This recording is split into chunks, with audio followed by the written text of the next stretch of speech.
Welcome to the Sailor Noob podcast, where a superfan and a noob talk about the original Sailor Moon episode by episode. I'm your host, Mikan Hana, joined by my co-hosts. I'm the co-host, Caliban, and the noob, and then there were two. Yes, and we're a couple of magical people ready to Moon Crisis make up this episode. Today we are talking about episode number 165, Kuristoru Kagayaku Toki, Utsukushi Yume no Chikara in Japanese. When the crystal shines, the beautiful power of dreams. The English translation, and the English title, Golden Revival. Golden Revival. Yes. You always have to get a new plate when you go back to the buffet at Golden Revival. That's the gold standard. Don't reuse your plates. Yes. Actually, post-COVID, don't go to Golden Revival. Yeah. Buffet restaurants doing okay? I don't know. They probably must be, right? I don't know. That was ages ago. I don't go to them, probably because of that. There was... So... the street that I used to live on, it's like a very, what is it? It's a thoroughfare. Yeah. There's a lot of stuff there. There's a lot of stuff coming in, going out. Some places have been there forever. And yes. Some places are gone in the blink of an eye. Yes. And it's probably more of like a rent thing. It's probably like they own the building or they've got something locked in for 99 years or something. Because... It's a thoroughfare, so lots of people probably eat at all these places, good, bad, yes. Busy, not busy, whatever. And there was an Indian place that was there for kind of a while, and it had replaced a couple other stores. And their big thing was it's Indian buffet. Sure. They probably do a lot of lunch business, people coming in, $10 for a foam container, all the pakora you can fit in there. Yeah. They're gone now. Okay. And I don't know if they're gone just as a feature of being in this high traffic, high pressure area. Right. Or if the fact that we can't touch anything that another human being has touched, especially if we're going to put it in our mouth, has killed the buffet biz. I think it has not helped. I think it has probably been another nail in the coffin for the buffet business. Don't say coffin. Yeah, sorry. Poor choice of words. That's great. No. But anyway, yeah. So Golden Revival. Yeah. That's what we're looking at. Yeah. Hoping to revive our enthusiasm for the series. That's right. As we continue on. Like you said, 2 to go. That's it. If somebody look back, I'll look back and listen back and see if I felt this way about the end of S. I think it was more just so. I was ready to get the resolution. I was ready to see what the end of this was. Of course, and that makes sense. Other than just my love for podcasting, this does feel like, can we talk about something else? But here we are. We're talking about Sailor Moon Supers. Yep. We're almost done. It's in the home stretch now. So the task that we gave ourselves. Yes. And now we have to look in the mirror. Speaking of mirrors. Yeah. Look hard. Searchingly. Yes. I wonder where it all went wrong. Oh my God. Well, something's going right because we've got people responding to our Spotify question. What did you think about this episode? On Spotify, you can look up our most recent episode or episodes from the past and tell us what you think. You can do it on PC or on your app on your iPhone or Android. And we got a comment on our last episode, which is a short leave episode. Short leave 15, Granny's Harajuku, and Dr. Rocket were the subjects of that episode. And on that episode, Cincy Raz commented, 2 more episodes of Supers and a recap episode. Will you be watching the Supers movie before moving on to Stars? And that is a good question. Yeah. I am not really in charge of that because I can't. We will be watching it before we're going to watch it. Stars. Okay, there's your answer. Yeah. Yeah, that'll fit in somewhere in between the recap episode. Oh my God. It's not 2 more, it's 3 more. Because okay. We have to yeah, you're right. About the entire series. Yeah. Relive the horrors. Yeah, but we're gonna come ready to have fun though. Yeah, of course we are. We always do.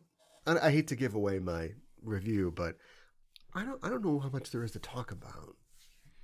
There's not a whole lot going on in this season. It's very simplistic. Yeah. I mean, I guess we can relive the highlights, and then after 2 minutes, we can then do something else. But it's going to be fun. Don't worry about it. We're going to see it off in style. A Viking funeral, really. Yes. Set this thing ablaze. So join us for that episode coming up in a couple weeks. But yes, that's the answer to your question, Cincy. And thanks for your comment. If you want to comment on what you thought about this episode, or just ask logistical questions about the show, like Cincy Raz did, you can do that on Spotify, on PC, or on your phone app. What do you think of this episode? Spotify Q&A. Hey, Cal, can you tell us what happens in this episode? Hey, sure. I want to mention before I forget that this is episode 165. The next episode is 166. 166, same numbers as 616, 616, another version of the number of the beast. 666. Right? Illuminati confirmed. Oh my God, I didn't know that. Yes. 616 is another... Yes, it will come to fruition. The plan will finally be executed in one more episode. Episode 166. But we'll talk about it later. 166, a couple blocks up from the beast. Okay. Gets the beast's mail sometimes. But not the same address as the number of the beast. Because this is a serial show now, we start off by seeing the events at the end of the last episode, where Queen Nehellenia finally obtains the golden crystal from Helios and breaks through from her prison into our world, leaving Chibiusa for the Sailor Senshi to find by the broken mirror. Oh, and did I forget to mention, hundreds of Dead Moon Big Tops begin descending on a darkened Tokyo. Yeah. Does each one of these have a zirconia figure? Let's say yes. And another parade of wacky circus characters. Yes. I'm just assuming that every single Big Top has a crew, a complement of circus weirdos. I'm assuming that too. They've got to have their own Amazonesses, or this one is a Great Dane and a parakeet and a pit viper. They've all been turned into Amazon trios, and so yeah. There's a way to keep this going forever. Oh my God. Please don't say that. If we had to. If we were forced to. Inside Nehellenia's Big Top, the Sailor Senshi tend to the fallen Chibi as the room shakes around them. And Sailor Moon tries to get a response from Chibi, but the voice of Nehellenia echoes through the room, saying, "That girl has received my curse. She will never awaken again. She's cursed. The chicken is gone from her dinner." I curse you.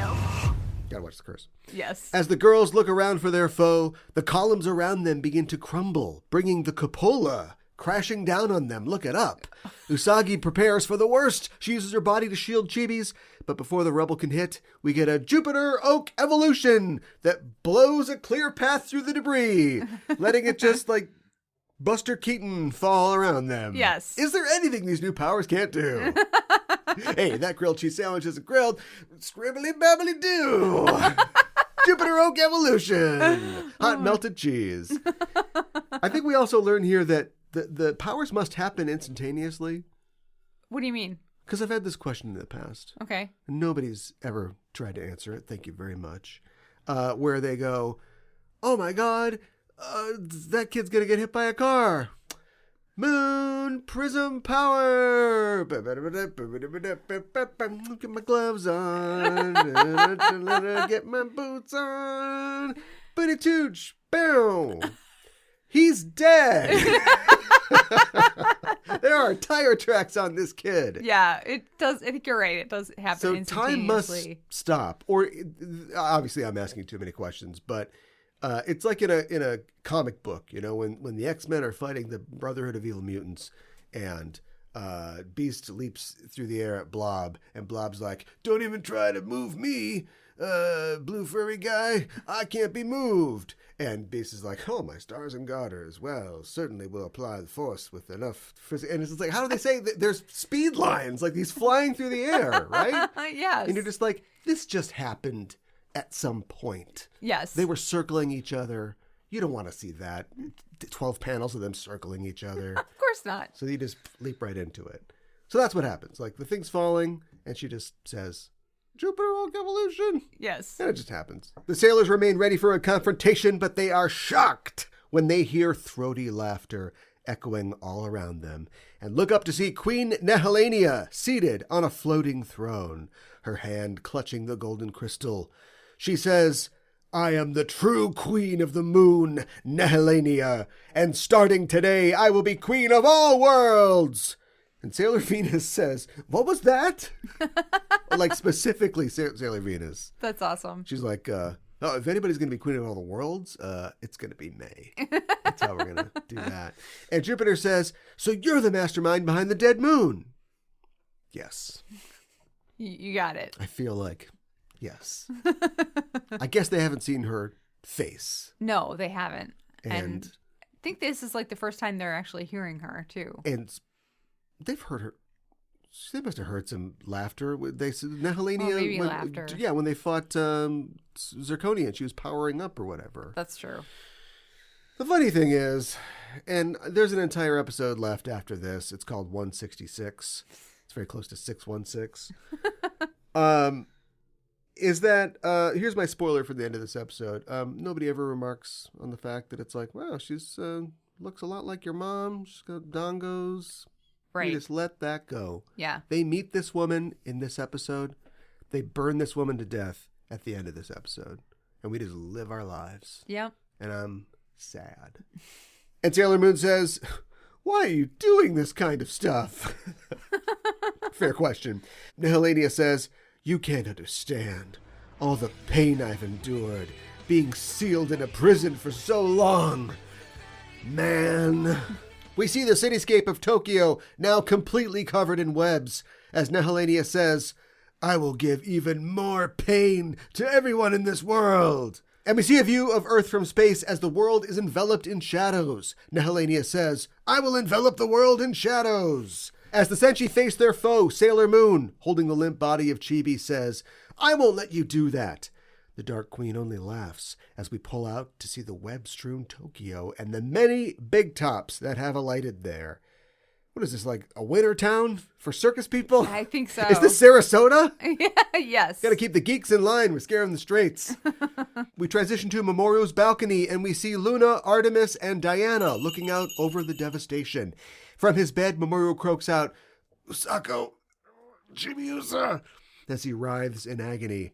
Back in the big top, Nehellenia reaches out her hand, and a wave of force blasts out from it, knocking Sailor Moon and Chibi to the ground. Venus says, how dare you! Venus love and beauty shock! And sends a glittering heart attack at the Queen. But the Queen merely stops it with her outstretched hand, to Venus's dismay. Mm-hmm. So huffy this episode. Yes, she is. Sailor Mercury and Sailor Mars spend their Aqua Rhapsody and Flame Sniper powers on the enthroned Queen to a similar lack of effect. Nehellenia says, don't you understand? Now that I am released from the seal, I am the strongest, as well as the most beautiful in the universe. Come on, Monaco, you gonna take that? Nehellenia says, you from the White Moon, kneel before me. Oh, God. Zod. Jupiter says, not over our dead bodies. Right, guys? And Venus says, you got it. But the golden crystal glows in Nehellenia's hand, and she again blasts at the Senshi, devastating them. Great opportunity here to do the... like the crystal glows, you know, her eyes glow. Yes. And then the girls are like, they start being forced down, you know, and they end up on their knees. Like, and that super deep bow. Yes, know? yes. But they don't want to do it. They're being controlled. Yeah, right. Yeah, they didn't do that, though. No, they didn't. Yeah. Hiding behind some nearby rubble are the Amazoness Quartet. And they're like, well, that looks like that hurts. Junjun says, Nehellenia has the golden crystal. And Siri says, at this rate, they'll all lose. VesVes says, I think we have a chance at victory if we can get that crystal on our side. Who's the real leader here? I don't know. It's kind of VesVes, isn't it? I think it is. I think Siri kind of speaks for them. And yeah. I thought the Flower Master was supposed to be the leader, but she was. Yeah. Like not doing a all good the job. documentation says she's the leader, but yeah. She's doing a bad job. And then Pala says, hey, do we have magic anymore if we lost our Amazon stones? It's like, I think it's supposed to be, usually you'd have three, right? You got Wah, wah, right? Yeah, right. And you got 4, so we have to push it to 4. And I think this is supposed to be like a funny thing. Now, it does set up what's going to happen, but it would be like, I want this, I want this, I want this, I want candy. But anyway, they should not have magic if they lost their Amazon stones. That was the whole point. In response, June says, you know, Nehellenia has said the power of the dead moon was our energy in the first place. Paula produces a handkerchief and says, ta-da! And she pulls the handkerchief away to reveal a small pineapple. Uh-huh. All right. Yeah. They're going to win with close-up magic. It's my illusion. Siri says, it's worth a shot to see if we can get something from nothing. Everybody go get your trick decks. Your rings that go together come apart. Okay. Your handkerchiefs. Nothing up our sleeves. No sleeves. Back at the battle, Queen Nehellenia sits triumphant atop her throne as each sailor senshi lies limp on the battlefield. Nehellenia says, ha ha ha, now you will feel the pain. But Sailor Moon struggles to sit up and looks down at her sister, daughter, romantic rival in her arms. She imagines Chibiusa as the carefree child she arrived as and remembers Mamoru's love for her. She carefully lays Chibi down and thinks to herself, I can't lose here. And she gets to her feet, saying again, I can't lose here! As the rest of the battered senshi begin to rise. Nodding to each other, the senshi all put their hands together in a show of teamship. That's a word, look it up. Then they join hands in a circle and call out, Sailor Planet Attack! The sailors glow a rainbow of colors as a blinding beam of energy erupts from their circle, striking Nehellenia dead on. But when the light fades, Nehellenia still sits indolently atop her throne, to the sailors' exhausted disbelief. As Nehellenia cackles in glee, Sailor Moon wonders, what should we do? Mamo-chan! We pan across the empty, wasted streets of Azubujuban and cut to Mamoru's pad as the cats continue to helplessly watch him suffer. A disembodied voice says, Prince Endymion. And Diana says, that voice, the guy from Dallas Buyers Club? And Mamoru awakes to find himself floating through a rush of colors, his pain temporarily subsided. His feet come to rest on a marble slab, and looking down, he sees that he is clothed in his Prince Endymion uniform. All around him are the columns and spires of the temple we saw before in Queen Nehellenia's story of the past. But the temple looks ancient, as if it has lain destitute for millennia. As he walks the peristyle, it's a word, look it up, he thinks, where am I? This seems familiar. I feel like I know this place. And a voice says, that's right, Endymion. This palace is the one that your clan has protected for all this time. Here, in Elysian, is where your old kingdom, the Golden Kingdom, used to be. A wind whips up quickly, blowing black rose petals across the scene, and when Mamoru looks again, black rose bushes choke the colonnades. Look it up. Of the Golden Kingdom. As Mamoru watches, the greenery begins to spread and grow throughout the city, and the scene fades until Mamoru finds himself in a column of light, standing across from the kneeling form of Helios. And can I just say, I don't know if you know that I have a Revolutionary Girl Utena podcast on our Patreon, but I just released an episode where 2 characters meet in a column of light, where black roses are involved. Really? So I'm on to you, Kunihiko Ikuhara. I see you reusing ideas. It's your right, but I just wanted to say, I see you. Helios glows with energy, and he clasps his hands as if in prayer. And Mamoru says, you are. I catch. Is that the Japanese version of like, not you? And Probably. Commercial, that's the act break? Yeah. Okay. Yeah. So anyway, Helios treats it like, he's going to complete the sentence for him because Helios says, I am the one who guards the golden crystal in this sanctuary of Elysian Helios. I'm sorry?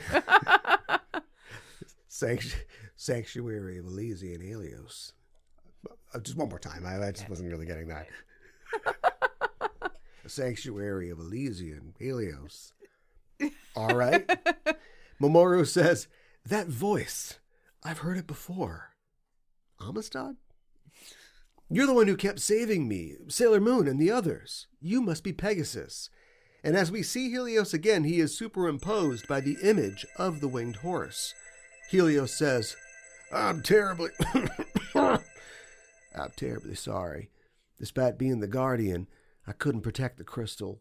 As a result, this planet and your body have been cursed and are being eaten alive by darkness. And we see an image of the earth, which becomes black and shoots into Mamoru's chest.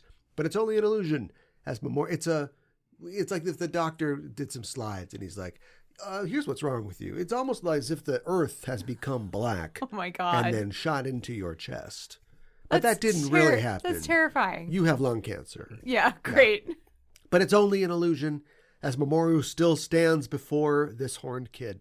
He says, this world, Elysian, is supported by the power of the dreams of people on Earth, isn't it? And Helios says, yes, but now it's all over. I couldn't protect the dreams of the people. Because of the dead moon, the people's power to dream will completely disappear. Mamoru says, do you really think so? What do we think about when we think about dreams? Do you really think so? Can they really take away the power to dream from people? Can anyone do something like taking dreams from people? Can anyone translate this so it makes sense in English? And looking into a bush of black roses, he sees a single red bloom and says, no matter what darkness clouds us, the power of people to dream will surely blossom a flower of hope over all the world, something that cannot be thrown away, even if you wanted to throw it away. And he knows. He throws roses all the time. He does. He's looking at that rose like, oh man, I want to throw that so bad. But it's a metaphor. It's a metaphor. I can't touch it. Mamoru says, isn't that what a dream really is? And Helios considers this and sees an image of Chibiusa in his mind. Mamoru says, Helios, why do you go so far to protect others' dreams? And Helios says, because it's my destiny to do so. Mamoru says, is that all? What do we think about when we think about dreams? And Helios thinks for a moment and says, no. It's because I like dreams. It's because I love people who have beautiful dreams. Because it's my dream to protect them. And Mamoru says, is that dream gone already? And Helios says, no, never. Back in the big top, Nehellenia is continuing to punish the Sailor Senshi with forceful blasts. Geez, you think if she wanted to conquer the world, she'd just get on with it. Yeah, really. She's wasting a lot of time on these colorful schoolgirls. Maybe she senses that the fun's over because she says, you of the white moon, now I'll put an end to you all. Ha ha ha ha. Things look bad, but a glittering light fills the chamber as the form of Helios appears in the air to Usagi's shock.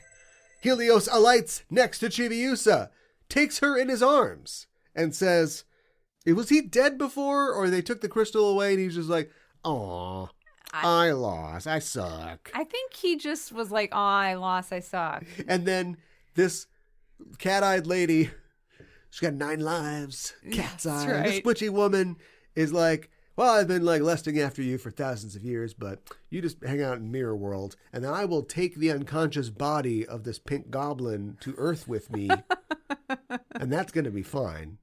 And then later on, Helios is like, oh, no, wait, I'm a magical being. I can still do stuff, so boo-ba-doo-boo, I'm back, everybody.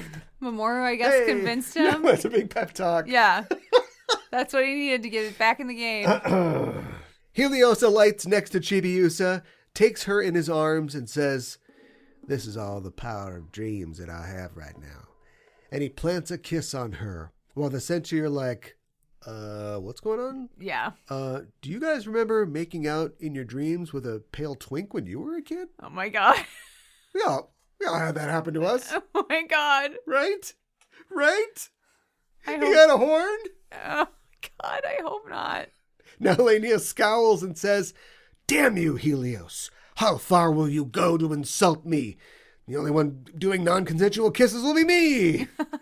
And she releases a blast towards Chibi, but Helios throws himself over her and gets blown away as Sailor Moon covers Chibi with her body. Under Usagi, Chibi begins to stir, and her eyes open as both Usagi and Helios cry, "Chibiusa!" And Chibi says, "Hey, whoa, look, I can explain. He's a foreign exchange student, you see, and he..." Oh my god. Well, she doesn't know it. This is the first time she's seen them all together. That's true. Got a lot to explain here. Atop her throne, Nehellenia says, "Damn, girl." Oh, wait. Maybe that's "damn, girl."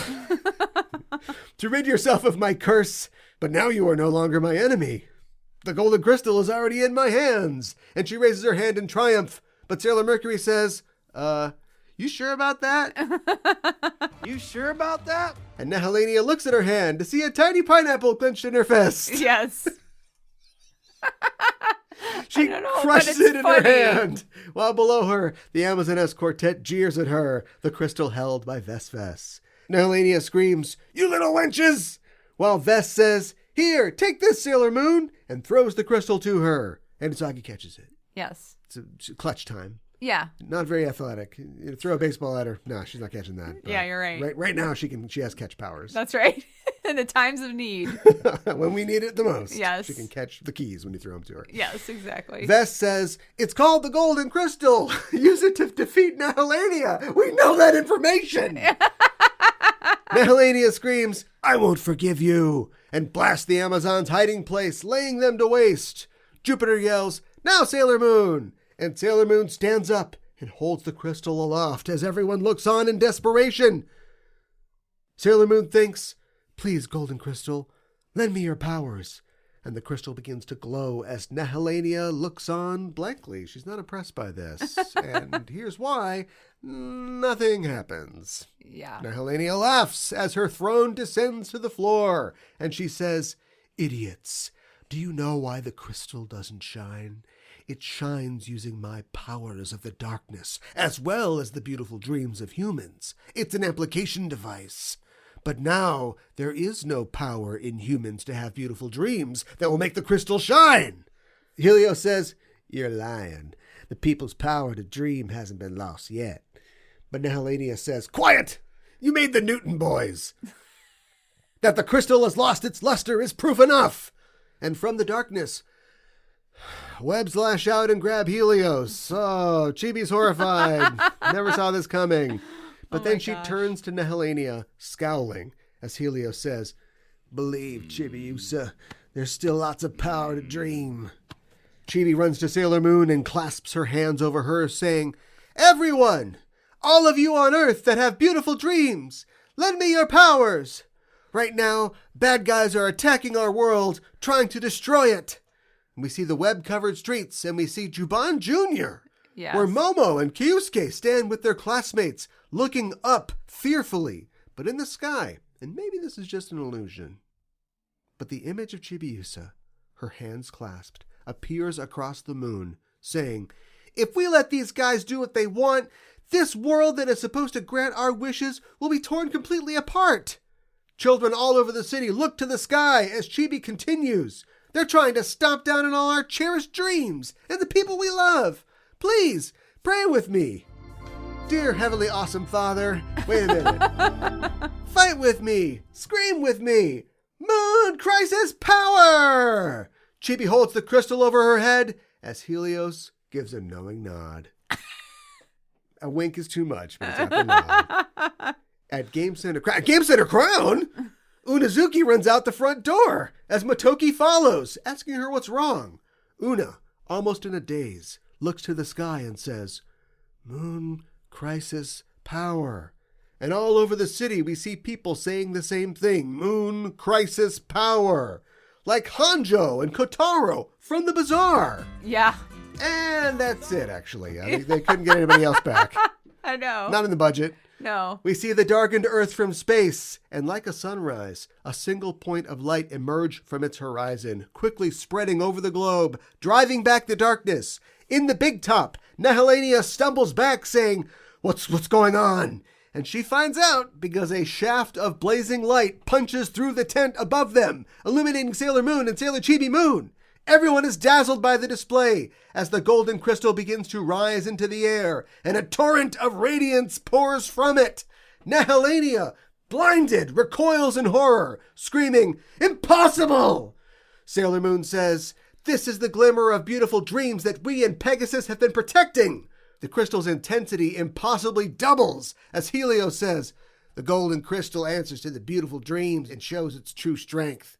As his bonds are cut, releasing him, Chibi says, "Let's show the power of everyone's power to dream. The power of beautiful dreams." Oh my gosh. Did you get hit in the head? That was a lot of power. She's been unconscious for a while. Yeah. Try saying that sentence without the words power or dream and see how far you get. Chibi looks to her mother, sister, boss, and says, "Sailor Moon." Let's do it. And the two shout, "Moon Crisis Power!" as a column of radiance erupts from the golden crystal, transfixing Nehellenia as she screams in pain and frustration. Outside, we see shafts of light erupting from all sides of the big top as the world fades to white. Credits! Yep. What? I know. Do you know how much time you wasted at the beginning? You could have had 2 minutes ago. We did it. Hugs all around. Yeah, right. Orange whip. Boop. Off the Game Center crown. You're done. But no. By this time last year, Yes. we had a baby. We did. Yay. Yay. We defeated 1,000,000 goo girls. Yes. Frozen time, plant monsters from outer space, eyes shooting interdimensional lasers. Right? Yeah. And then we had an episode like, here's the cooldown episode. Yeah, we had the cooldown. Yeah. But they're really, really? There were so many episodes. There were 7 bad guys. I know. And then another 2 bad guys. And some horse. And you're going to push it. You're going to leave the second half of the climax for the next episode? Yeah. Yeah, I just kind of feel like they pulled the rug out from underneath us, doesn't it? Well, it's literally like anti-climax. Because it's not the climax. I guess there's going to be another climax. Every climax you try to tack onto a climax, you're losing climaxes. Yeah. And that's, Dr. Ruth said that, so we know that's true. And so, like, the cessation of the arc of the future Senshi in the last Sailor Moon S is challenging Sailor Moon and having her basically this time go, "You want to eat my boot?" And then being like, "Okay, you passed the test. Yeah, right. All right, we're going to see you in the future," right? Yes. And that came right after everybody's dusting themselves off because they beat the Goo Girls in Pharaoh 90, right? Yes. So it's like, maybe that doesn't go right there. Maybe it goes where, like, Chibi's meeting Hotaru or baby Hotaru and Tomoe in the wheelchair in the park. Right. And then over the hill, Sailor Moon's waiting for her to come back. And then, Uranus and Neptune come up and they're like, "After school right now." And she's like, "I don't think so." They're like, "That's the right answer. You win the test." Yeah, right. Right? Yeah. So we squeeze that all together. And I know the show's got we got dolls to sell. And so they're just going to do what they do. But I just don't even know if you're literally, if you're not going to, what is there to wrap up? There's nothing to wrap up. I hear you. Helios is not going to live with them now. He's going to go back to dreams. He's going to be Chibiusa's pet. No, he's not. There's nothing to wrap up. Yeah. Except, like, were they going to get a group together and, like, clear all the webs out of town or something like that? Do you know what I mean? Like, there's nothing. They're going to get the longest broom. I don't know. And they're just going to clean it all up. Or it's just like 20 minutes of them studying. Like, they're just going to study, take the tests. And they did it. All right. So I haven't seen the next episode because that's how the show works. Yes. But this is the climax, basically. Basically. Why? I'm asking you. Oh, I don't know. You got the right answer.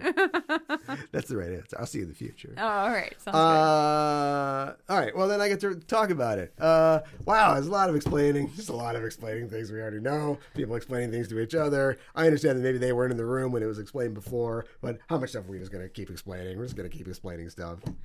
I suppose you're right. I never really thought about it before. And, like, I don't know what happens when a big, giant eye laser comes from another universe, from the Tau system to our world, but I don't want to see what happens. Right. Right? Yeah. So, good threat.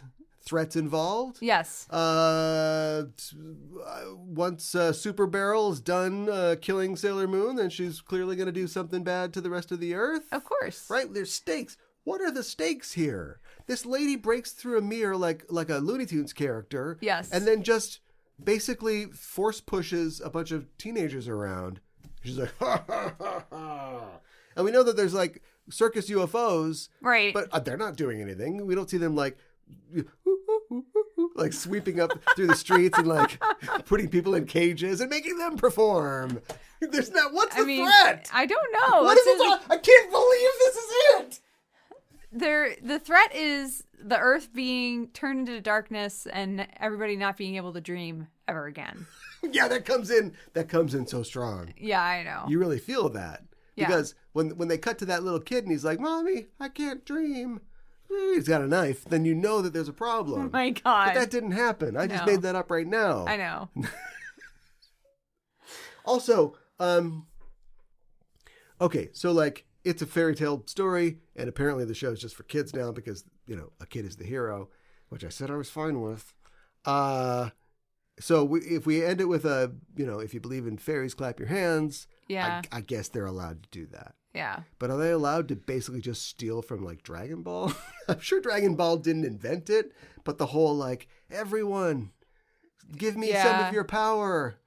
You know, I'm going to build the Genki Dama, the spirit bomb. Sailor Moon has done that before, too. Yeah, ish. But Dragon Ball was doing it in the late 80s. Okay, that's fair. I mean, if you're going to do it, then have some of the people that were in episodes previously instead of just having the one guy and his kid show up. I know. Did they do that because it was a twofer? I noticed that most of the people. Or do you think that we wouldn't remember who Motoki's ex-girlfriend was or something like that? Who came back, by the way. Second episode of the season. Yeah. That's so awesome. I know. She's like, I'm studying in Africa. And then she comes back from Africa and doesn't call him. It's amazing. I did notice that most of the people we see in Juban are kids.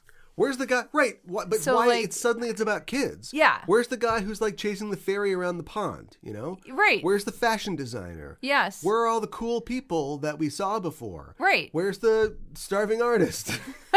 All those beautiful dreams. He's sad. And one dirty dream. Yeah. You know, cut to the park and have a guy who's laying next to a park bench, not even on it, just looking up and seeing a giant chibi moon and being like, oh. Moon crisis power. Right. And then also, I get that they're supposed to be, I guess they're sleepwalking, but there's this weird implication that they don't have any choice in this matter. Yeah, I didn't like that either. And so, like, when Goku puts the spirit bomb together, I guess they're just some, like, suicidal people and assholes are like, no, I'm not going to give.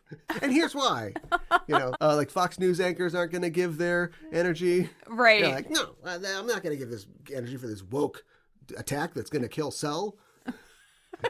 No, forget it. But like otherwise, like people are like, you know, oh God, it's Goku again. All right, fine. They're just willingly giving their energy. I guess we're ordering Chinese tonight. I don't have the energy to cook. Do you think they actually saw Chibiusa in the sky, or are we just supposed to assume that that's for us? I have to believe no.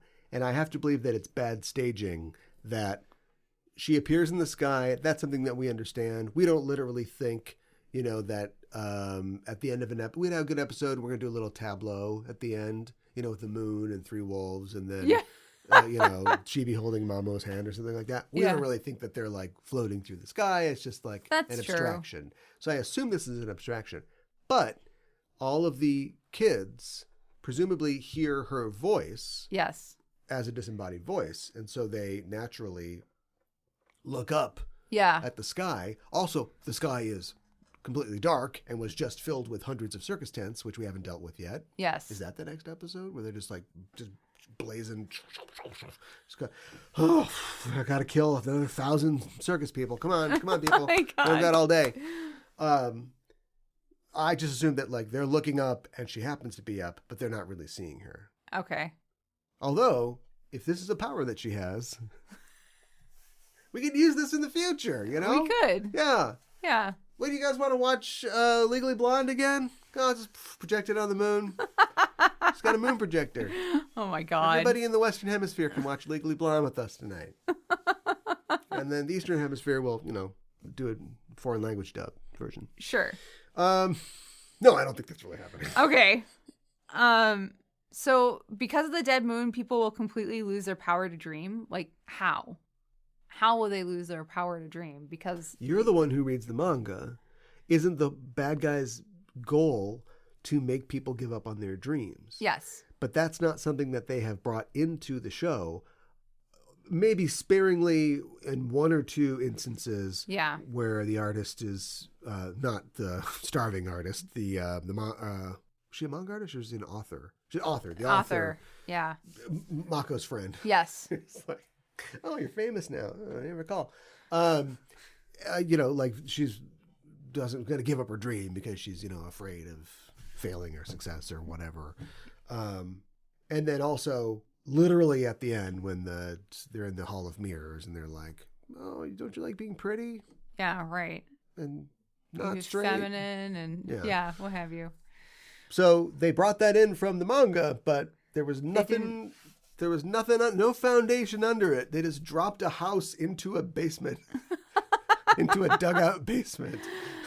Yeah. I just think they could have made it more obvious that that's what they were doing, that they were trying to get people to give up on their dreams and then also not dream anymore somehow. Well, that's not the only question related to the idea of dreams. So like, all right.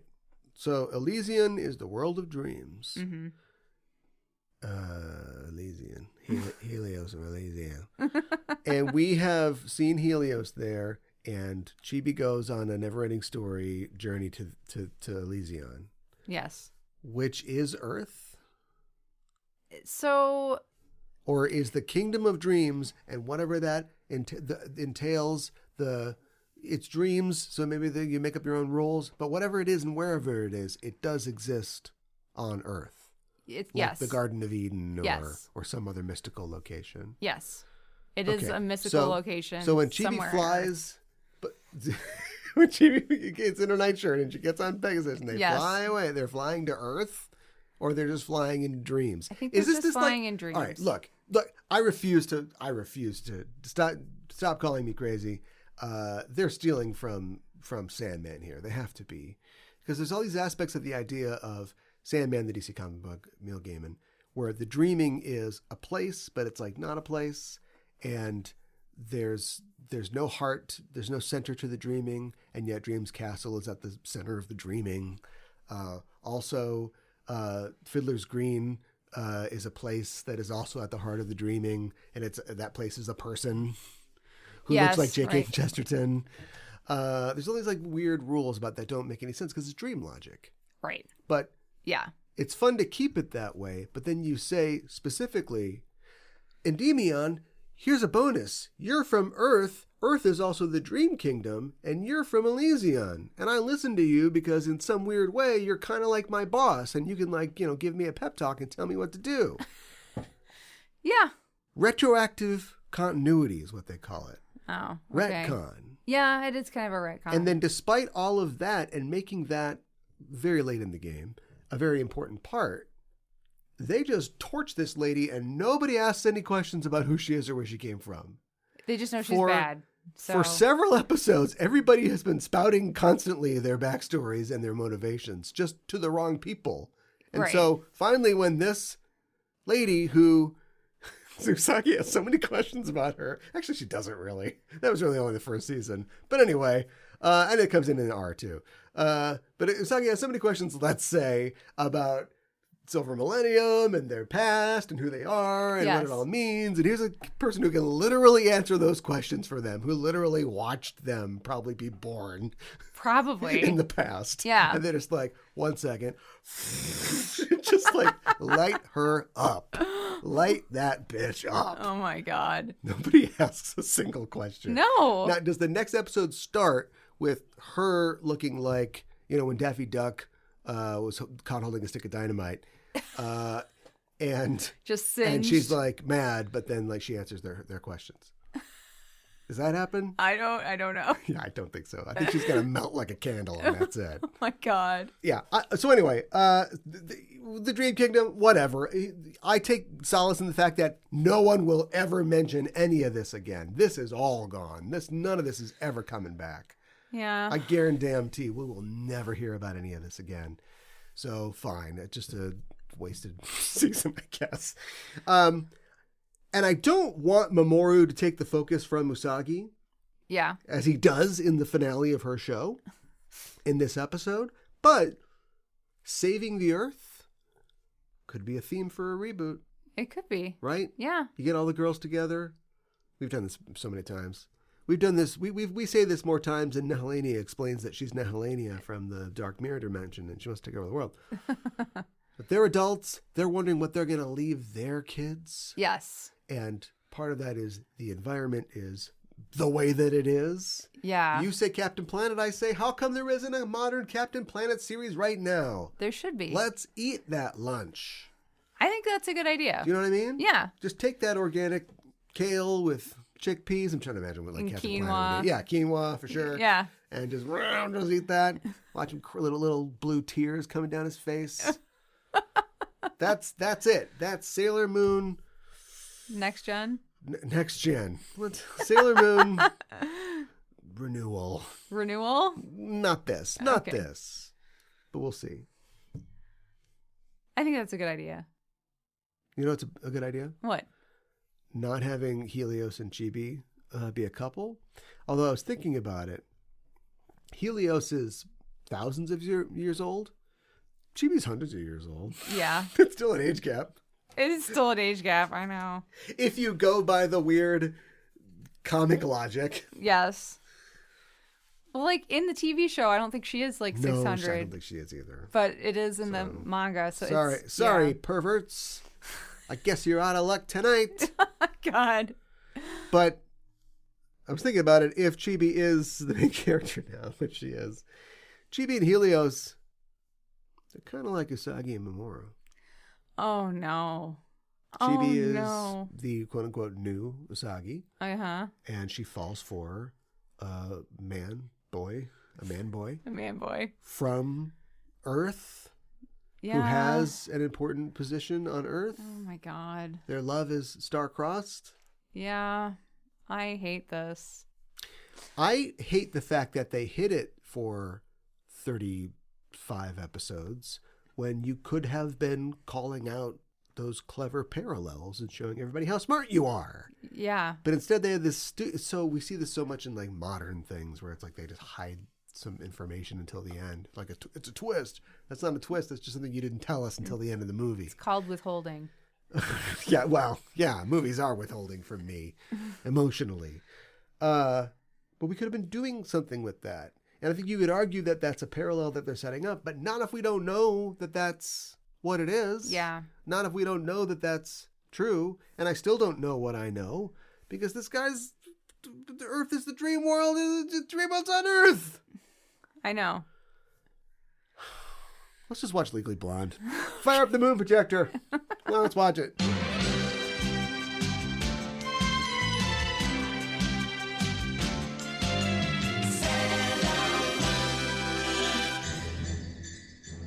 All of you relax. This is a matter of inconvenient timing, that's all. Rebooting the podcast was inevitable. This is simply the beginning. I thought I told all of you I want broadcast silence until further... Ooh, I'm very sorry, Cal. I didn't get that message. Maybe you should have put it on Twitter.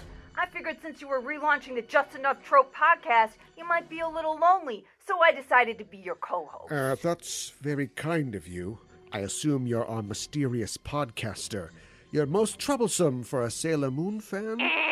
Sorry, Cal. Wrong guess. Would you like to go for an all-new show where the hosts haven't really changed? Who are you, then? Just a fly in the ointment, Cal. The dye in the hard, the moon in the lighting. She's talking about the rebooted Just Enough trope, where we'll dive deep into the pop culture elements that make up your favorite movies, TV shows, comics, and video games. See if she's lying about moonlighting and find out if Bruno has returned. No, respect yourself. Miss Mystery Guest, are you still there? Yeah, I'm still here. A Unless you want to sing a duet with me. No, I'm afraid not. But you have me at a loss. You know my name, but who are you? Just another podcast host who saw too many movies as a child? Another orphan of a bankrupt culture who thinks she's John McClane, Corbin Dallas, a crooning Alcapop pitchman? I was always kind of partial to Seagram's Golden Wine Cooler, actually. It's wet and it's dry. Do you really think you have a chance with this new show, Ms. Co-host? Yippee-ki-yay, Mother Cooler. Just Enough Trope, 40 stories of sheer pop culture deconstruction. Available everywhere you listen to your favorite shows. Do I sound like I'm ordering a podcast?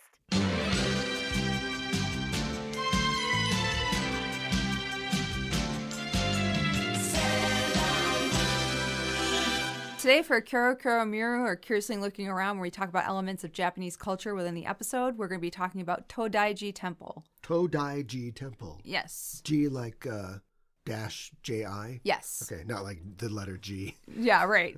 Exactly. Todai-ji. Yeah, okay. So Endymion visits the temple in illusion in his dreams in this episode, so I thought we could talk about one of the most famous temples in Japan. Todai-ji, or Eastern Great Temple, is a Buddhist temple compound that was once one of the powerful 7 great temples located in Nara. Its Great Buddha Hall, or Daibutsu-den, houses the world's largest bronze statue of the Buddha Vairocana, known in Japanese as Daibutsu. Wait, Vairocana? Vairocana. Oh, Vairocana. Okay. Yeah. I thought he had like a bow tie or something. No. That's very funny. I believe you. Whether you know it or not. The temple also serves as the Japanese headquarters of the Kegon School of Buddhism. The temple is listed as a UNESCO World Heritage Site as one of the historic monuments of ancient Nara. And Nara is like important. Nara is super important. Yeah. At this point in time, Nara is the capital. Yeah. And it's I'll talk about it a little bit more later, but it's a big deal. Yeah. And the Buddha is a big deal as well. It's huge. So Todai-ji is one of the largest wooden structures in the world. And it was the largest one in the world like until 1998. It's where the deer are. It is where the deer are. I got it right. Yes. I got it right. Yes, the deer are in Deer Park in Nara. Yes.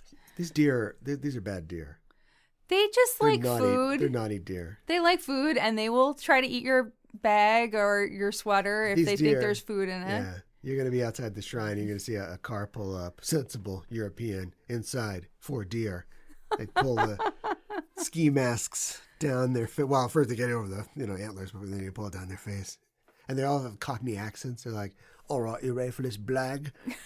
All right, yeah. What I'm saying is that they're up to things. They are up to You things. can't trust these deer. No, you They're can't. going to steal things from you. They're going to eat all of the deer senbei that you give them. That's right. It's like the idea of like deer geezers, gangsters. Right? Yeah, it's raw senbei, isn't it? All right. That's good. Sexy beasts. Yes. So, but the statue is really impressive. It's so in 743, the emperor commissioned the Daibutsu statue to be built. The statue is almost 15 meters tall, so it's 49 feet and 2 inches tall. Its face is 17 feet and 6 inches tall. Why the long face? I think it's just kind of the style with a lot of Buddha statues, right? Thank you for taking my question seriously. Its ears are 8 feet tall, 8 feet 4 inches tall, excuse me. So, yeah, his ears are taller than most people. Like half the size of his head. Yeah, they are half the size of his head. Absolutely. All right. According to the legend, monk Yoki went to the Ise shrine to harmonize Shintoism with Buddhism. He spent several days and nights intonating sutras until the oracle proclaimed Vairocana harmonious with honoring the sun goddess Amaterasu. So the Vairocana Buddha and Amaterasu could work together, essentially. I have your information. Yes, exactly. Okay. Buddhism's impact grew in the Nara era during the reign of Emperor Shomu and his consort Empress Komoyo. Have you talked about Shomu? I don't think we've talked about him a whole lot yet, because he reigns pretty early on, like in the 700s. So I don't think we talked about him a whole Is lot. he in the Nihon Shoki? That is a great question, which I don't have the answer to. When did he rule? Um, When did he stop ruling? That's how you get in. he stopped ruling around, it was like 750 something. Oh, so they was still cooking at that point. But then Yeah. you would go back and go, all right, and get that guy in there. Yeah, right. Because Okay. we know he He's in the actually second reigned. edition. Yeah, right. So He's in the errata. So Emperor Shomu and Empress Komoyo combined Buddhist dogma and political strategy, popularizing Buddhism as the protector of the state. So I have a question. Yes. Is that Buddhist to do that? Great question. Seems like it's not. I don't think it necessarily Seems is. like it's leveraging religion to control and rule people. Kind of seems that way. Shomu. In 741, allegedly following the Empress's inclination, Okay, now I know it's Shomu's fault. She loves this stuff, so. Shomu ordered temples, monasteries, and convents to be built throughout Japan's 66 provinces. That's how many there were at that time. The national system of monasteries, known as Kokubunji, would be under the authority of the new imperial Todai-ji to be built in the capital of Nara. And the Empress's brother is going to be in charge of it all. Because we got to get that guy off the couch. In 743, Emperor Shomu issued a law saying that people should become directly involved with the establishment of the new Buddhist temples throughout Japan. The emperor believed that such a piousness would inspire Buddha to safeguard his country from disasters. However, the building of Todai-ji was not without its detractors. Every person in Japan was required to contribute through a special tax to its construction, and the court chronicle, the Shoku Nihon-gi, notes that, quote, "The people are made to suffer by the construction of Todai-ji, and the clans worry over their suffering." No, I don't like it. No. Yeah, exactly. Exactly.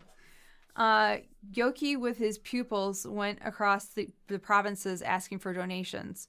According to records kept by Todai-ji, more than 2,600,000 people in total helped construct the Great Buddha and its hall Wait, what? by donating rice, wood, metal, cloth, or labor. Okay. But there was 2 million people in Japan in the 8th century? According to these records, yes. Okay.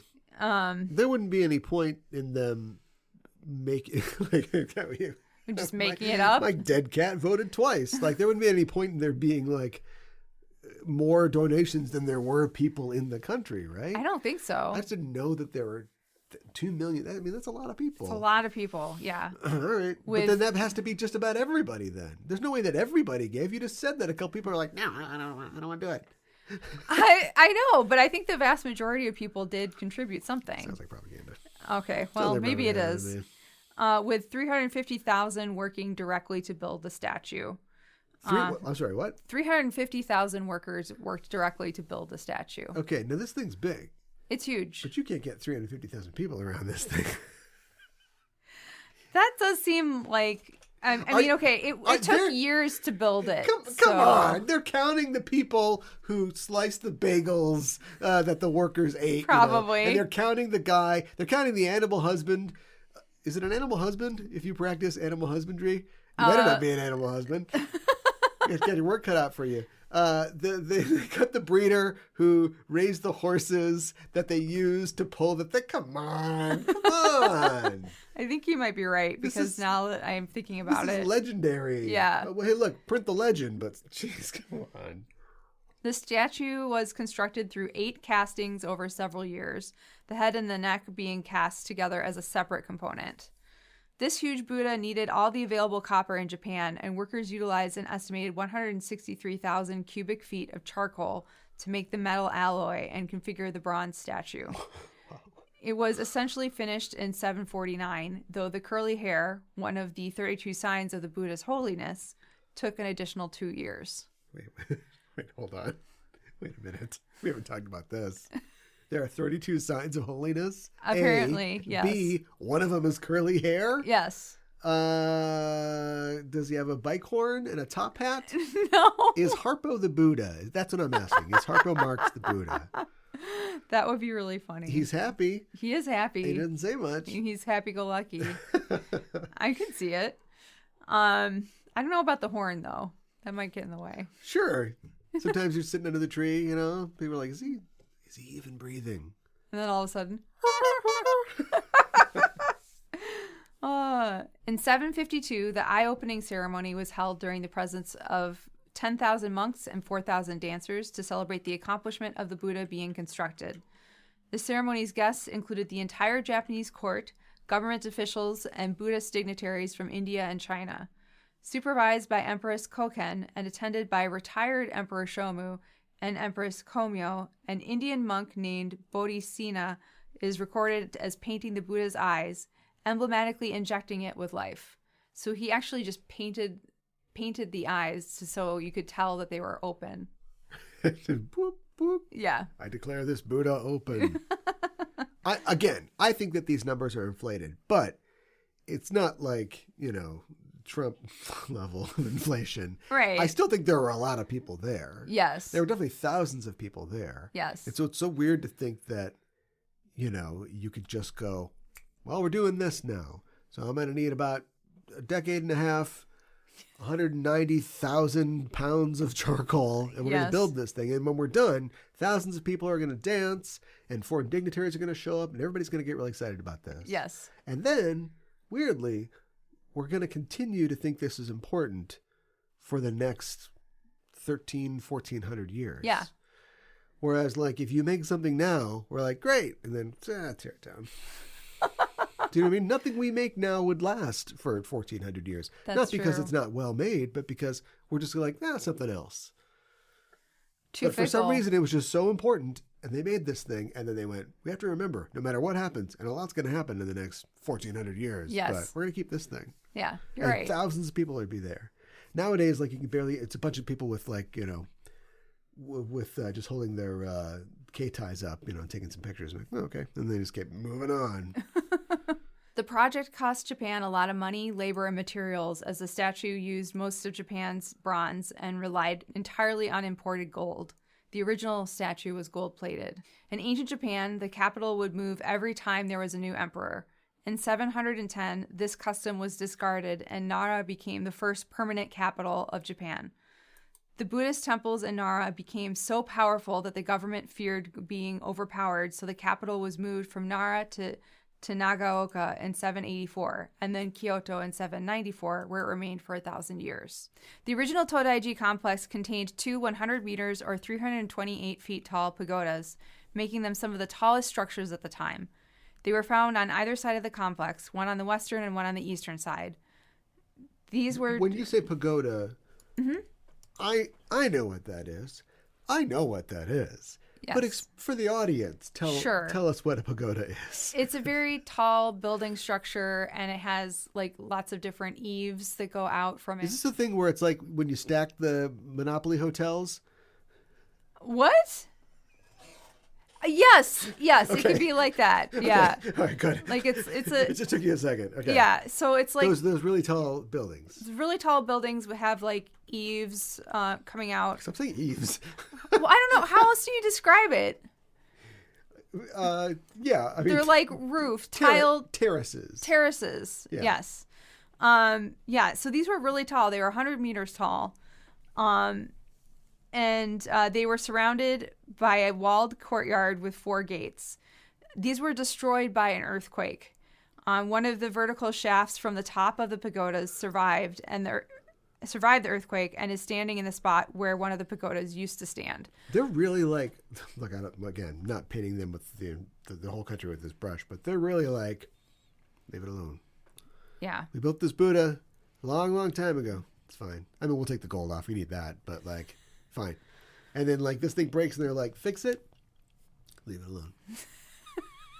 Somebody built that remaining column Yeah, right. a long time ago. Yes, exactly. Let's keep it right there. We'll remember the pagodas. We're not going to redo it. The Egyptians have a lot of ruins. They probably would have been completely happy to maintain them or build new ones or knock down the old ones and maybe build new ones. Who knows? But circumstances conspire that their empire kind of crumbled to dust. Shelley, Ozymandias. Check it out. Right. The Japanese, they're like creating their own ruins almost. They're like, this was made 1,400 years ago. We don't have anything to do with it, but I guess people come on pilgrimages and stuff like that, so just leave it like that. Just leave it that way. Yeah, right, exactly. It's ancient. We didn't find it. We didn't dig it out of the ground. Right. Somebody built it a long time ago, and then people just hung around outside of it for the next 1,000 years. And then here it is. That's right. That's weird. Only I think that's weird. Well, it is kind of weird that they would keep it up for that long. I mean, people forget that they had, obviously, trade with the countries. There were some invasions and incursions by other countries, and vice versa. But they're all just them. Yeah. You know? And there's different states, and you go, oh, you're from Nara, well, I'm from Fukuoka, you know? There's divisions, but yeah. like, they're all kind of them.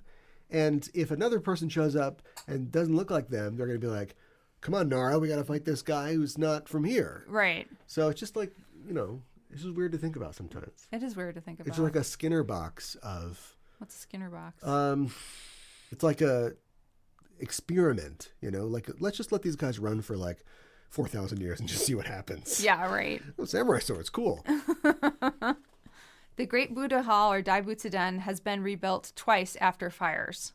The current building was finished in 1709, and although immense, 57 meters long, 50 meters wide, and 49 meters high, it is actually 30% smaller than the predecessor, being reduced in size due to lack of funds.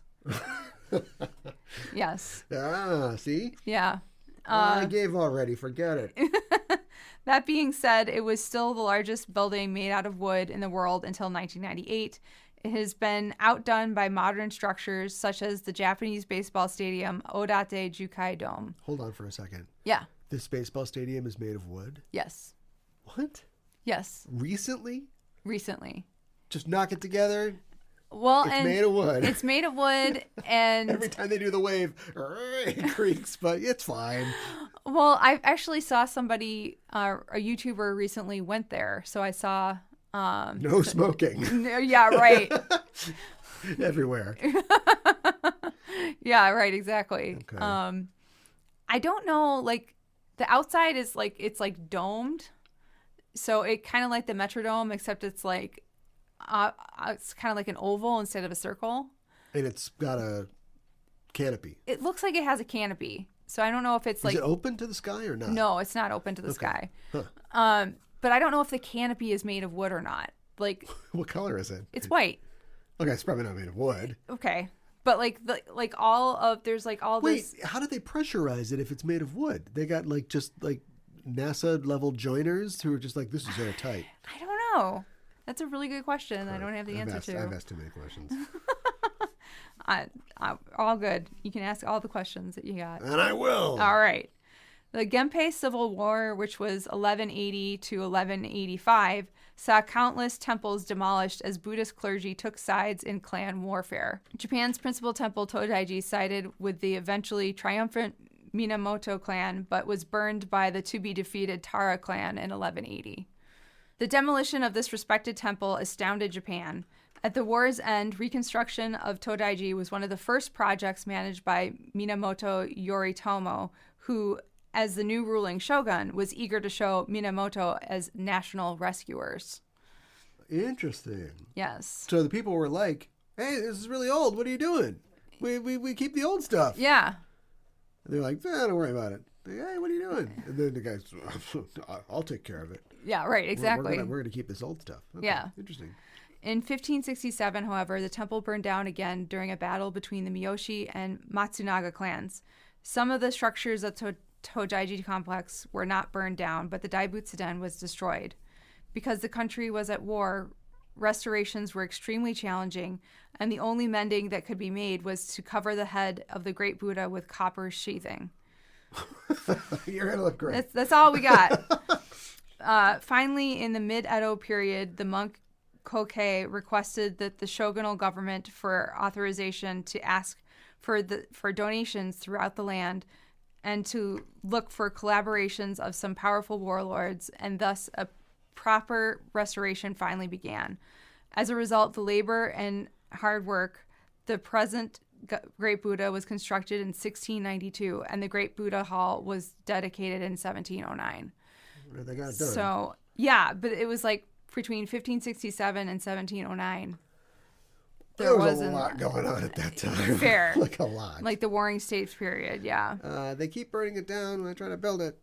Right, exactly. Get up the next day and do it again. That's right. And they're going to get up and burn it down again. Within Daibutsu-den is a pillar with a hole at its base that's the same size as Daibutsu's nostril. Fun fact. Fun fact. It is said that if you squeeze through this opening, you will be granted enlightenment in your next life. Right, they don't want you going through the nose. They're just like, this is like the nose. Yeah, right. So but they don't want you climbing. You're going through the nose. Yeah. But we don't want you going in there. No, we don't want you climbing all over the Buddha. Get your hands all over the copper. Yeah, right, exactly. Knock it off. The Great Buddha statue has been recast multiple times for various causes, including earthquake destruction. The current hands of the statue were made in the Momoyama period, which is 1568 to 1615, and the head was made in the Edo period, 1615 to 1867. Oh, this is like a Buddha of Theseus. Oh, yeah. situation. How much of it is really still the Buddha? Interesting. Okay. Yeah. From Wikipedia, quote, the existing Nandaimon Great South Gate was constructed at the end of the 12th century, after the original gate was destroyed by a typhoon during the Heian period. The dancing figures of the Neo, the two 8.5 meter tall, 28-foot guardians of the Nandaimon, were built around the same time by the artists Unkei Kaikei and their workshop staff. The Neo are an Aeun pair known as Ungyo, which by tradition has a facial expression with a closed mouth, and Aigyo, which has the open-mouthed expression, end quote. This symbolizes... It's like 100 episodes ago we talked about this before, the statues that stand at the entrance and one is saying ah and the other is saying om. Yes. And it's like the energy of the universe and the and yeah. Something else. It symbolizes the beginning and the ending of all things in Japanese mythology. Yeah. So Nailed it. Yes. And they're scary looking. They're very scary looking. They look like they're warriors ready to fight. Temple visitors will also see deer from the adjacent Nara Park being fed shika senbei, special crackers for deer that are sold for around 200 yen. It's it. So deer are considered to be sacred messengers for the gods, so the deer are protected and treated well. The average deer can eat over 50 pounds of human flesh. Oh my God. Did you know that? So one of the first things I did when I arrived in Japan for the first time was go to Nara with my host family. We went to Todai-ji and I saw the Daibutsu and the pillar with a hole in it. Several people were trying to go through, mostly kids. It's not a very wide hole. Adults, you're out of luck. Yeah. Well, I bet there'd be some adults who would try, but yeah, I wasn't about to do it. So we took a picture standing next to it and somebody was going through it. So yeah, good enough. I think I've seen this too because I don't know if you know, but I got a VR rig. Yes. And you can get, well, I mean, you just go on YouTube and they've got like 360 videos. They're not in, 3D, but you can see all around you, And so there was, I think it was Nara, but there was a temple one. And you'd think like, oh, it's people being very respectful. This is an amazing thing. That's a bunch of people on their phones. Bunch of little kids running around. Yeah. People going, oh, it's a big bell. Click, click. Yeah, exactly. I think it's a tourist attraction. Right. Yeah. Well, and Todai-ji still is to this day, obviously. Oh, Tommy's stuck in the hole again. Oh, no. We also visited Nigatsudo, or the second month hall, which I remember having many steep stairs, but it gives a great view of the Todai-ji complex. So this is another building in the complex. Okay. We, of course, also fed the deer in the park, which was a definite highlight. And I lived to tell the tale, so there you go. Lock, stock, and two smoking antlers. I think most of the deer there, they cut off their antlers so they can't. Yeah, so they can't hold people up. Yeah, exactly. Is that what happened? Come on. British gangster deer. I want some credit for this. That's pretty dang good. Do you want a sticker for that? A little flat cap. Turtleneck and trench coat over it. Oh my gosh, Isn't that's it? awesome. Isn't it? Itadakimasu Usagi, what did Usagi eat in this episode? Pala Pala makes a pineapple appear. And later they swap the pineapple with the golden crystal, and Nehellenia gets really mad and she squeezes the pineapple. Somehow. I know there's no answer, but why pineapple? I don't know. I think they thought it was about the same size and color as the golden crystal. Which pineapples aren't usually. No. I'm sure you can find a mini pineapple, but... Sure.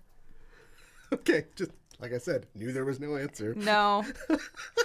I don't think there is. And, I love that she, squeezes it because it's how can you squeeze a pineapple? Wouldn't that hurt?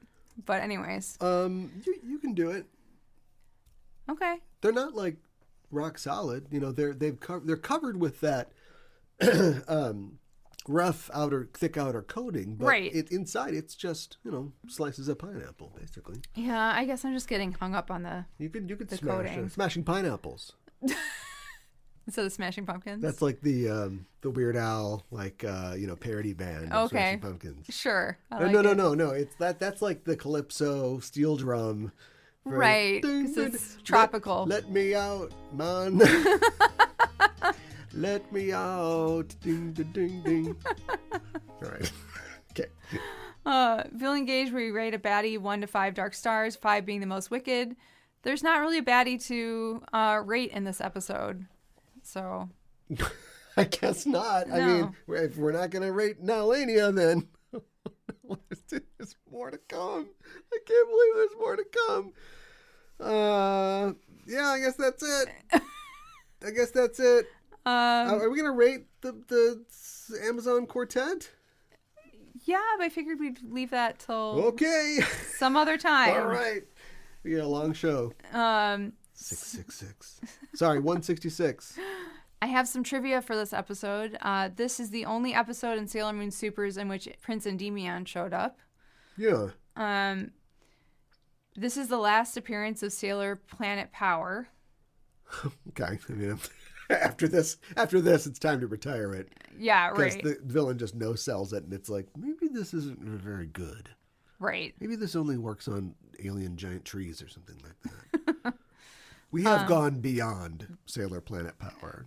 Right. We've outgrown it. What's the planet? Are they... Good question. Is it Earth? I think it's all their planets, maybe. Oh, Sailor Planet's Power. Yeah, but that doesn't sound as good. It should be Sailor Planet's Power. It should be. This episode marked the last appearance of Mitoki, Unazuki, Momoko, and Kyusuke in the anime. Yeah. That's a massacre. It is. Wow. I'd like to say I'm going to miss them, but I don't feel like they, at this point, have been very important to things. They haven't really. I mean, they show up every once in a while, and but Mitoki hasn't really been a big part of it since the first season, I feel like. No. Will they still go to Fruit Parlor Crown, but Unazuki won't be there? I think so. Okay. Yeah. I'm going to hold you to that. Okay. Okay. All right. I'll be like, where's Unazuki? They're like, we had a thing, and some guy didn't tip her, and yeah. So She left the family business. She's working somewhere else now. She's working somewhere else. Yeah. Yeah. I don't know. That's weird. From what I understand, we are moving into a season that has a lot of new characters. Yeah, it does. So we got to make some room. Yeah. So I understand. All right.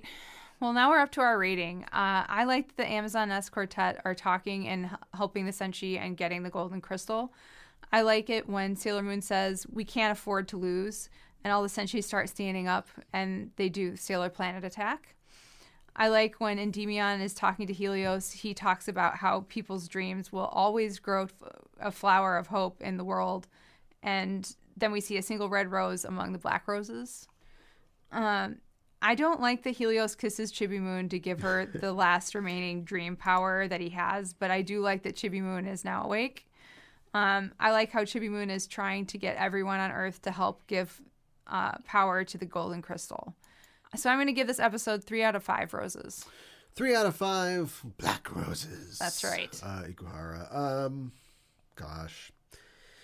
I'm going to give it 3 out of 5 black roses as well. But it's that sort of thing where there was an incident in the classroom, and I'm the teacher, and I gave the student a bad grade, and then he got me in trouble with the administration because his parents are very wealthy and they're donors to the college. I'm a college professor.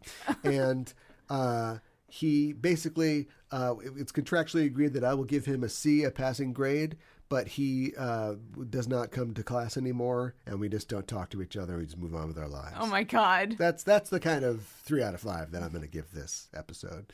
I would love, there are plenty of reasons why I could give it 2 out of 5. There might be some reasons I could give it 1 out of 5. And the charm that it brings gets it to 3, but there's that contract. Yeah. We're going to leave it at 3. As a payoff to the entire season, and again, maybe it's provisional because it can't be rated without seeing the second part or the 5th part of the conclusion next week. Yeah. However much of the episode is dedicated to that. But it's just a lot of people repeating things that they've already said before and not anything interesting. She's got the whirlwind push, and that's all she's got, Nehellenia, and she just does that over and over and over again. Yeah. And guys, I don't know what to tell you. Start digging into Love Me Chain or Flame Bird or something like that, like use your other powers. We see that her couch is floating. It's not really floating. It's held up by webs. Cut the webs, send the throne to the ground, get a gun, just do something. Yeah. But we're just setting up Chibi, who I feel deserves the moment that she gets, which is a high point of the episode, but it deserves a lot more. And as far as this being the kind of payoff to why Helios / Pegasus has been in this the entire time to eventually, I guess, empower her to make a connection with Endymion, which allows him to, support the girls through. He helps Helios and Helios helps them. Yeah, right. I like the fact that it's all leveraged on each other because the cooperation and the sort of teamwork in the family is what it's all about. But, and then either see the girls, the Amazon quartet, see them off last episode or kill them all. Because they're just here and they do that little cute thing. And I'm like, wait, they had like close-up magic powers this entire time? Why were we never using that? Where did that... It comes out of left field. It's something I could totally see them doing, but they never used it once. That just reminds me of my disappointment. And so I am... my lawyer has advised me not to talk about the 3 out of 5, but I'm giving it a 3 out of 5. My English title is Moon Crisis Power, One Single Flower.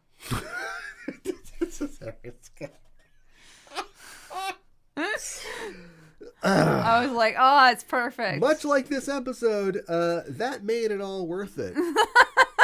All the rhyming. Why are we rhyming? I don't know. The moon prison power. One single flower. Perfect.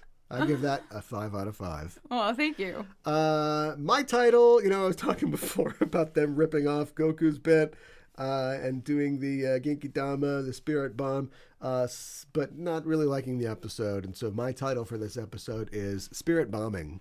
Okay. Next episode, we are talking about episode number 166. Yume yo itsumademo hikari ten ni michite in Japanese. Dreams Forever Fill the Heavens with Light, the English translation, and the English title, The Sweetest Dream. Oh, the sweetest dream. Filling the heavens with light. Yes.